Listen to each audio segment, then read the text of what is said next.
Right, I'll try and make this as quick as possible.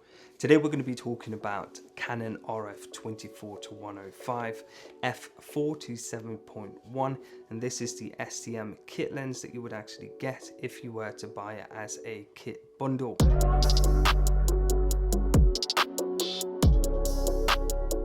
So I've actually purchased this lens with the R6, and you might be wondering, why on earth would you pair a cheaply tacky kit lens with the R6? And I've got my reasons, and I'll explain my reasons later on.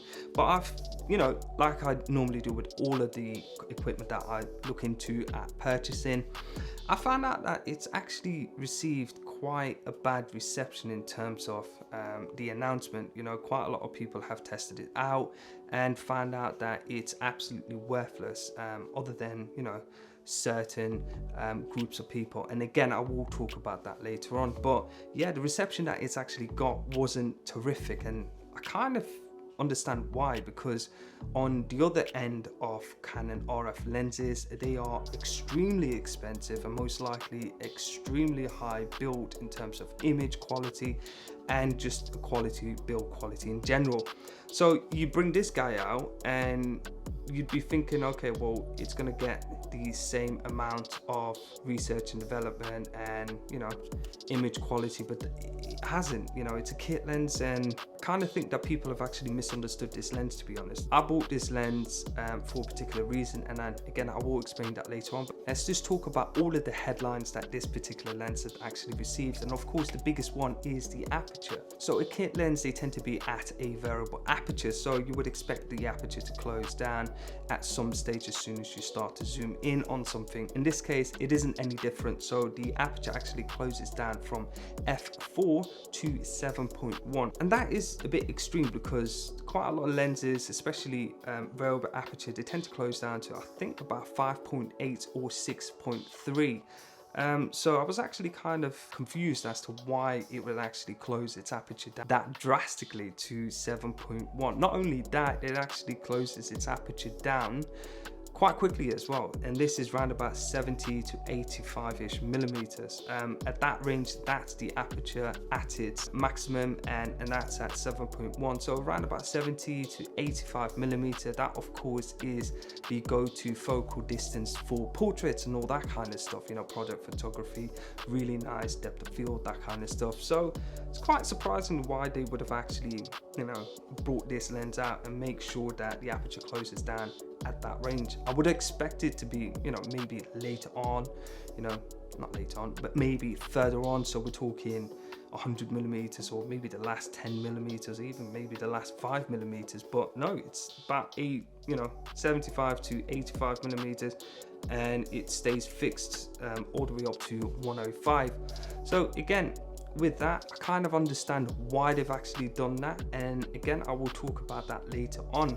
Now, the other thing that this particular lens does actually suffer, and I will put the link down as to who's actually explained it in much better detail than me, and that is of course Chris's channel. Now, he's actually found out and he did some real good tests in regards to the pin cushion that this lens actually does have and suffer from, and of course the vignette that this lens does suffer from as well. Now, for the kind of shooting and environment that I actually shoot into, this doesn't really affect me whatsoever because I tend to shoot at a more darky environment, so especially vignette doesn't really affect me that much. But again, other than that, what can you expect from a kit lens? But I was expecting a little bit better, because I was expecting this particular lens to be newer than the EF kit lenses that they used to sell at the 6D, 5D and all that kind of DSLR. So I was expecting a little bit more, research and development put into this particular lens, but that wasn't the case.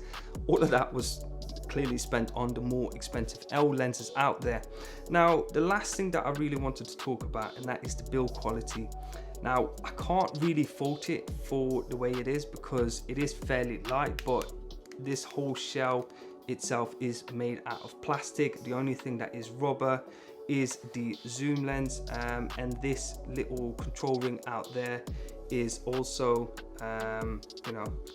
out of this plasticky material, so it's not really that bad, but you can definitely feel it is a bit hollow in there, and it does feel cheaply made, especially if you were to be used to the Canon RF type of lenses out there.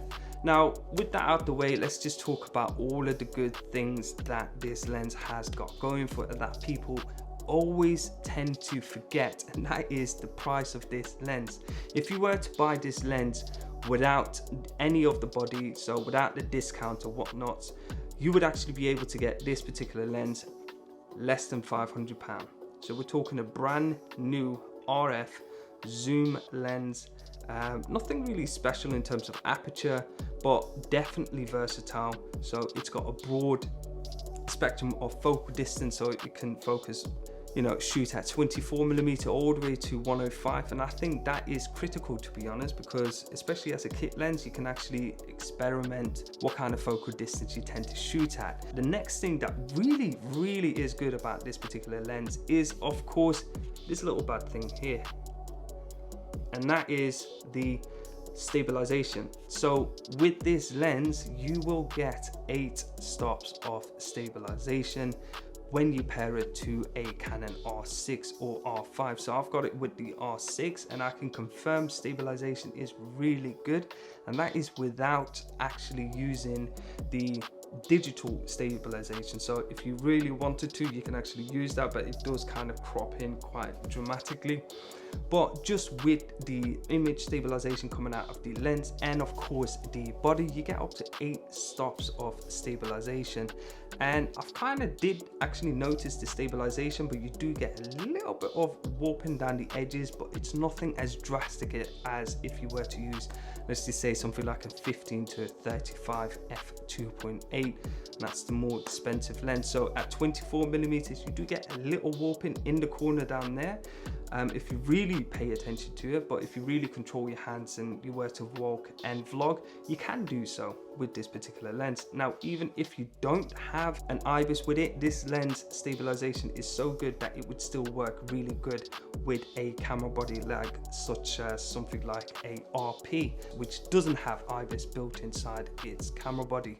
And of course, the next test has to be autofocus, and that's the best thing that I absolutely love about this particular lens, and that is because it's silent. It's practically silent. You won't hear it whatsoever. So in this test, I'm actually got it as a vlogger's type of camera setup. So you've got your camera on like a little mini tripod, you're holding it, and of course you've got your shotgun mic on top, and you can hear practically everything else apart from autofocus. And that's the one thing that would have been the loudest thing in any of my other lenses that I've got, including the Sigma Art 24mm f1.4. So it does actually, you are able to actually just get really clean audio with something like a shotgun mic on top of the camera. Yeah, so it's stabilization, autofocus, motor working practically silent, and of course the price. That alone would have swayed me to getting this with the R6. Not only that, is because with me personally, the reason why I actually bought this RF lens is simply because I don't have any RF lenses whatsoever. I mean, I do have a couple of EF lenses, but I wanted to experiment the stabilization. I wanted to experiment how really good the image quality is with just a basic kit lens before you actually were to, progress into more expensive RF lenses out there. So it's a great way for me to actually put a base, expectation from, okay, well, I've used this lens and this is what I'm expecting after using that lens. So, it gives me a really good way of actually gauging, how good any other lenses are afterwards. So, that's a really good thing. Would I recommend you to get this particular lens? I mean, I really like it. I have, no regrets buying this whatsoever, and I wouldn't actually sell it at any time soon. Would I recommend you getting this lens? It's a hard one. Okay, I would put it this way.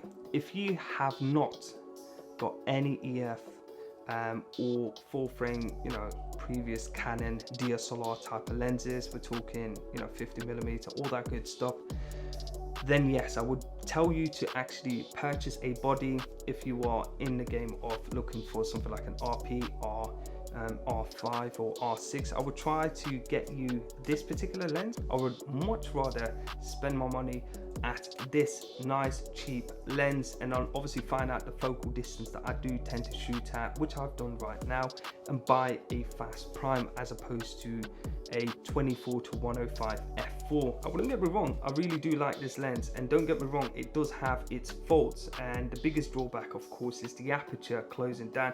But for me, since I've got the R6, I can kind of shoot at crazy ISO and it wouldn't really affect me in terms of the image quality and the noise. That is fairly minimum now. The only thing that it does affect me is of course the aperture closing down. I completely forgot about mentioning a very critical feature that this particular lens actually has got, and I'm such an idiot. Basically, this lens has got a very unique feature about close distance focusing. Now, you get a macro capability of 0.5 time. This is, of course, at its furthest reach, so 105 millimeters. You get macro capability, but it's only activated in manual focusing. So you can only get to so much using telephoto. You can only get so much using the autofocus motor, you know, the dual pixel autofocus. However, once you flick the switch on the lens, or if the lens actually allows you to do it, but in this case, in the menu, once you select manual focusing and you wind it all the way up to 105 millimeters, you do get really close macro capability, and that's I think 0.5 times. Let me double check. Yeah, 0.5 times. So you do get macro capability with this lens, and I completely forgot about that. So I do apologize. That's why I've just, you know, listened to the entire clip, watched it, any kind of faults, I would have marked it down. But however, I completely forgot about this before going to the outro and everything like that. So yeah, macro capability with a lens less than £500. You can't say too many lenses has actually got that kind of feature about this lens. Now, other than that, I'm actually using this lens right now. So this is at f4. I had to bump up the ISO to 1600. And of course, this is exactly what I mean with the Canon R6. You know, 1600 compared to 800 that I was actually using with the 24mm Sigma Art. That's at an aperture, of course, of 1.4. So of course, the depth of field would completely be different compared to the Sigma Art. So other than that, ignore the depth of field about this particular lens right now. How does this image quality look right now? This is 24mm at f4. Of course, if I do zoom in, it does get much darker, you know. So that's the aperture closing down quickly. And yeah, go back to the outro. Matter of fact, I might actually just close the video up here right now. I sincerely do hope you enjoyed this video about this particular lens. Let me know about what you've managed to achieve with this lens and how far you've managed to actually get up using this particular lens before you had enough, because I really want to test out. I want to do quite a lot of photo shoots with it. I want to do quite a lot of product photography, portrait photography, a lot of video shoots with this as well, whether it's cinematic or just a documentary and that kind of stuff, because this lens is super light. You can walk about with it. It's very usable, and image quality, to my eyes, it does look quite well. And of course, that's my eyes. I know half the time I'm completely blind, so you guys might actually tell the difference compared to the Sigma Art. Of course, ignore the depth of field. That's irrelevant in this particular image. Have a look at the image quality and notice if you can tell, right, okay, one is that much and one is of course this much. Can you tell the difference, and does that warrant the price difference as well? Again, I sincerely do hope you enjoyed this video. I'm going to lock it off here now. Like, subscribe. If you seriously do enjoy this video, please like and subscribe. Comment down below and let me know about any questions that you've got about this lens or the camera or anything else I've actually reviewed. And of course, I will see you guys in the next one. Peace out.